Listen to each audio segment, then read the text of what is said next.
Okay, so we're looking at one of the side walls now, the inner side wall of the sliding roof super shed.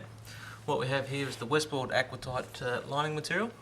This is a high density chipboard which is water resistant and termite treated, which means that any rain that does come in, it's not going to affect it and you don't have to worry about the termites coming up if you're having a concrete floor.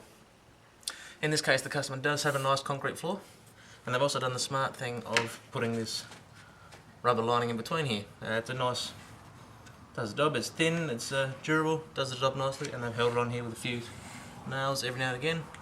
So that stops the moisture from the concrete in the first place getting up there, and any puddles of water that may form with a bit of rain wanting to sit there, it's going to protect that as well. Now the lining here is held on with Tex screws about every, 300 mils every foot. So if you can't see that, it's one there, one there, one there, one there. So as you can imagine, there is 2 runs of purlins going behind that, holding that on firmly in place.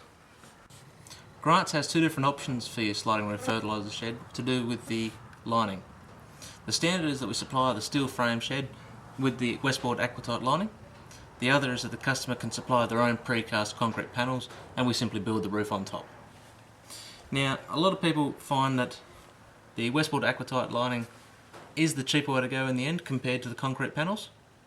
But they're also worried that when they come in with their front end loader, that the buckets may damage this material. Now it's very rare, it doesn't happen that often, because the lining is supported very closely with your purlins running across this way and your columns spaced closely as well. But if you're still worried about it, what you can do, and what I suggest you do, is that you have your concrete floor. I also suggest you have a concrete shoulder along here.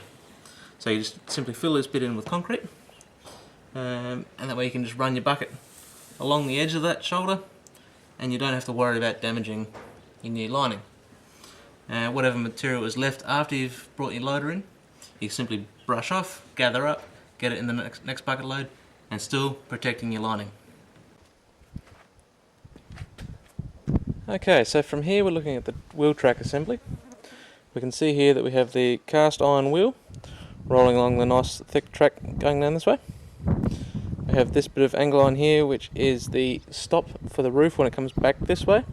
It's going to hit that and stop it from falling off the tracks.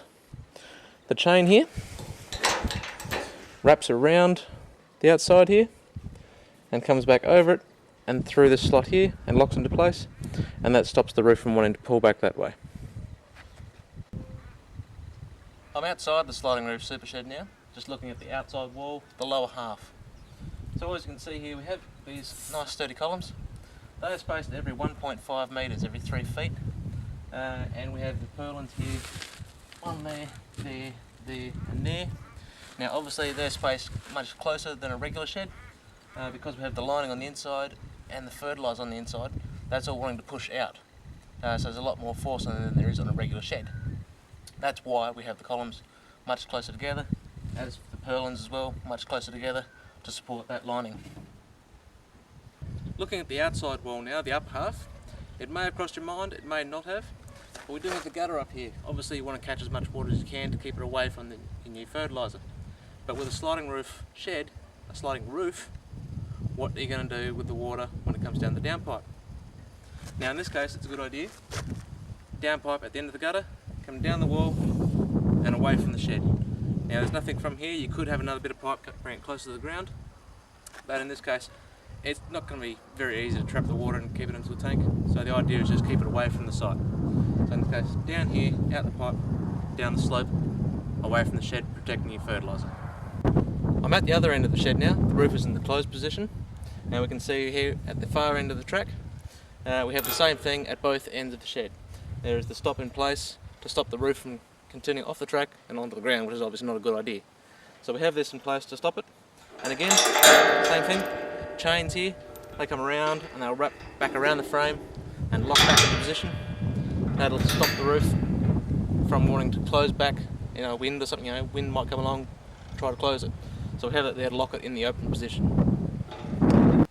So as you can see, the Grant Shed Sliding Roof Super Shed is a great way to store your new fertiliser. Not only that, it doesn't have to be used for fertiliser alone, it could be used for emergency grain storage, it can put vehicles in there when it's empty, multitude of uses, no worries at all. Now they come as a standard width of 7.5 metres, They have 3 different length options, being 9, 12 and 15. The 9 metre long version carries 64 tonne, the 12 metre version carries 96 tonne, and the 15 metre version carries 120 tonne when all loaded correctly. So as you can see, it is a great option. Every farm needs one, and will save you money when you're able to buy your fertiliser in bulk.